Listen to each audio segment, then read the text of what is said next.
एक पुराने शहर के किनारे एक छोटा सा गांव था, जहां हाजी करीम नाम का एक समझदार और मजाकिया आदमी रहता था। लोग उसकी बातों पर हंसते भी थे और उनसे सीख भी लेते थे, क्योंकि उसकी हर बात में गहरी समझ छुपी होती थी। एक रात जब पूरा गांव गहरी नींद में सो रहा था, दो चालाक चोर चुपके चुपके गलियों में घूम रहे थे। वे किसी अमीर आदमी के घर को लूटना चाहते थे। चलते चलते उनकी नजर हाजी करीम के घर पर पड़ी। एक चोर ने धीरे से कहा, यह आदमी सीधा लगता है, लेकिन हो सकता है इसके पास कुछ पैसे हों। दूसरा बोला, तो फिर आज रात यही कोशिश करते हैं। दोनों चोर दीवार कूद कर अंदर घुस गए। घर बिल्कुल शांत था। हाजी करीम बिस्तर पर लेटे हुए थे, लेकिन असल में वे जाग रहे थे। उन्होंने हल्की सी आहट सुनी और समझ गए कि घर में चोर घुस आए हैं।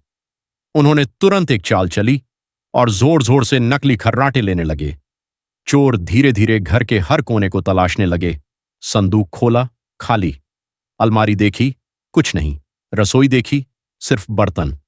एक चोर गुस्से में बोला, लगता है हम गलत जगह आ गए। दूसरा बोला, नहीं, कुछ ना कुछ जरूर छुपा होगा। इतने में हाजी करीम धीरे से उठे और बिना आवाज किए अलमारी के अंदर जाकर छुप गए।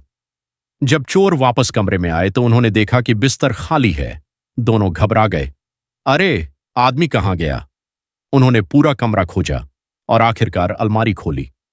अलमारी के अंदर हाजी करीम बैठे मुस्कुरा रहे थे। चोर हैरान होकर बोले, तुम यहां क्या कर रहे हो? हाजी करीम ने आराम से जवाब दिया, मैं शर्मिंदा हूं। चोर, शर्मिंदा? किस बात पर? हाजी करीम बोले, इस बात पर कि तुम इतने देर से मेरे घर में ढूंढ रहे हो, लेकिन तुम्हें कुछ भी नहीं मिला। मुझे लगा मैं ही कहीं छुप जाऊं, शायद तुम्हें कुछ मिल जाए। दोनों चोर एक दूसरे का चेहरा देखने लगे। उन्हें समझ नहीं आ रहा था कि यह आदमी बेवकूफ है या बहुत ज्यादा समझदार।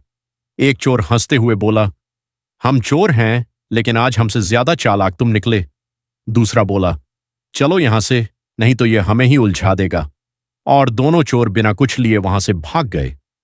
अगले दिन जब गांव वालों को यह बात पता चली तो सब हंसने लगे। हाजी करीम ने मुस्कुराकर कहा, अक्ल और होशियारी से बड़ा कोई हथियार नहीं होता, और कभी कभी सबसे बड़ी जीत बिना लड़ाई के ही मिलती है।